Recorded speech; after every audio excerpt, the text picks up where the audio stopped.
ये बांस है लेकिन कुछ खास है, क्योंकि इस बांस को कलाकृति में तब्दील कर दिया गया है, इसलिए ये खास बन गया है।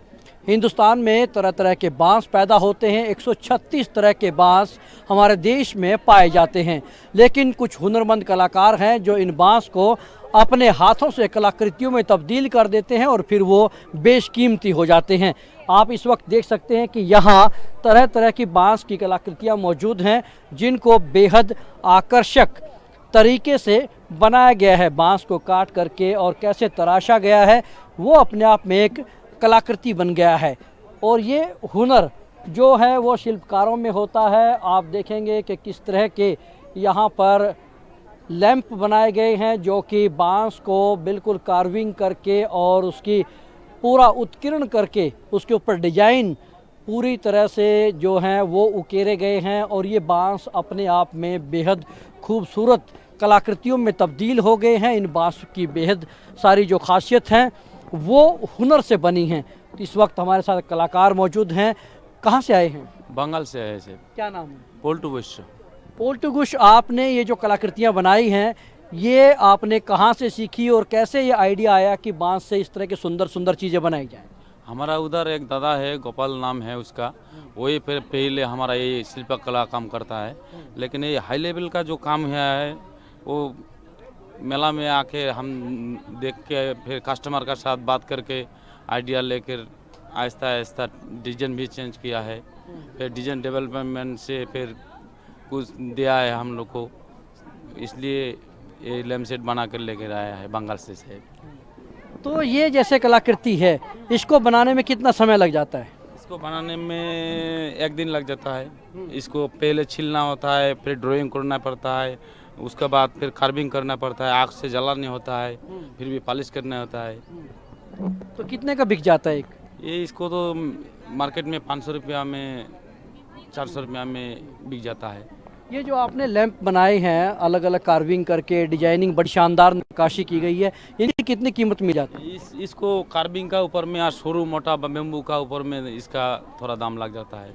शुरू वाला बेम्बू में 2500 2600, मोटा वाला बेम्बू में जो का कार्विंग ज़्यादा होता है 3500 4000, ऐसे ही बना जाता है। आपने बड़ी सुंदर गणेश जी की भी आकृतियाँ इसमें उकेरी हैं, बहुत शानदार बनाया है। ये करीब 6 इंच तक के मेरे ख्याल से बांस हैं, 6 इंच मोटाई तक के। इतने मोटे मोटे बांस बंगाल में होते हैं? बंगाल में नहीं होते हैं साहब, ये हमारा बाहर से लेकर आना पड़ता है। असम का साइड में, मिरिगलैंड का साइड में, कोकराझार का साइड में, और अरुणाचल प्रदेश का साइड से हमको ले आने पड़ता है। तो जितनी मेहनत आप इसमें करते हैं, क्या उतने पैसे आपको जो कदरदान है वो दे देते हैं? देते हैं, लेकिन जो मिला के लेना पड़ता है साहब, हमारा भी देना पड़ता है, फिर कस्टमर का भी मन रखने पड़ता है, ये मिला जुला के देने पड़ता है। तो ये तो बड़ा महीन काम है, आपके हाथ भी छिल जाते होंगे इसमें। आप देख सकते हैं कि इनके हाथ जो हैं, हाँ, हाथों में क्योंकि बांस भी लग जाता है, तीखा होता है, अंगूरी में लग जाता है, हाथुर बटाली, अंगूर भी खराब हो जाता है। बहुत मेहनत का काम है। आंखों को ये ध्यान से काम करने से चश्मा पहनना पड़ता है आदमी को, नहीं तो आँख। तो कितने सालों से आप ये बांस की नक्काशी कर रहे हैं? 20 साल हो गया। कोई अवार्ड मिला है? अवार्ड मिला, स्टेट अवार्ड मिला।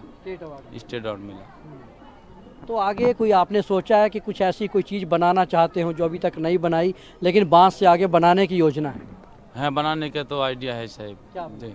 जो इससे बढ़िया चीज़ हो, सुंदर सुंदर हो, कस्टमर का हाथ में जाएगा और हरदम सेल होगा। हाँ, एक में 2-3 काम आएंगे। हाँ, जैसा ये वाला जो लैम्प सेट है, हाँ, इसको खुलने से, इसको हटाने से फिर फूलदानी हो जाएगा, शोपीस हो जाएगा, फिर इसको लगाने से लैम्प सेट हो जाएगा। हाँ, बिल्कुल लैंप सेट हो जाएगा। और देखिए कि बांस की इन कलाकृतियों के कदरदान भी यहाँ पहुँचे हैं, उनसे भी हम बात करते हैं। कैसे लगे आपको ये कलाकृतियाँ? बहुत ही आकर्षक, देखे दूर से तभी मैं देखने के लिए आई, और अच्छे लग रहे हैं, यूज़फुल हैं और पॉजिटिव एनर्जी देते हैं। बांस की चीज़ें जो होती हैं, सीमेंट की चीज़ें इतनी नहीं पॉजिटिव एनर्जी देती हैं, बट जो नेचुरल चीज़ें होती हैं वो पॉजिटिव एनर्जी भी देती हैं और घर को भी पॉजिटिव रखती हैं। बिल्कुल, जो बांस है वो पॉजिटिव एनर्जी भी देता है जी। सबसे बड़ी बात है कि ये जो हमारी नेचुरल चीज़ें हैं उनको साथ सजो के रखा हुआ है, ये बहुत बड़ी बात है। इनकी संस्कृति है ये जो हमारे हिंदुस्तान की, इन लोगों की मेहनत की वजह से सारा कुछ हम देख पाते हैं। अदरवाइज़ जो आजकल की जनरेशन है वो तो हाईटेक हो चुकी है, आईटी से रिलेटेड है, तो ये चीज़ें जो है बची हुई हैं अभी हिंदुस्तान में, जो हम देख सकते हैं, हम अपनी आने वाली पीढ़ी को बता सकते हैं कि हमारा जो इतिहास है इन चीज़ों के जरिए कि कितना रहा है। जो हमारा साज सम्मान या रहने की व्यवस्थाएँ थी वो इन्हीं चीज़ों के जरिए हम उनसे जीवन यापन करते थे अपना। तो इन लोगों की बड़ी मेहरबानी है, हमें इनका थैंक्स करना चाहिए कि ये बहुत अच्छी चीज़ें तो बचा रखी है आज तक। बिल्कुल, इनका थैंक्स करना चाहिए। और ये एक शिल्पकार की कला का दम है कि लोग इनके पास फ़ोटो खिंचवाने आते हैं और इनको अपने कैमरे में कैद करके ले जाते हैं। किस तरह से बांस में ये कहें कि एक शिल्पकार ने जान डाल दी है। और इसी तरह से जो कला और शिल्प के मुरीद हैं उनको भी उनकी इस कला को समझना चाहिए और उनको इसका यदि पूरा दाम मिलेगा तो हमारे देश में ये कला और ज़्यादा फलेगी फूलेगी। कैमरामैन राहुल धीमान के साथ Rajesh Chauhan, living India news, Surajkund.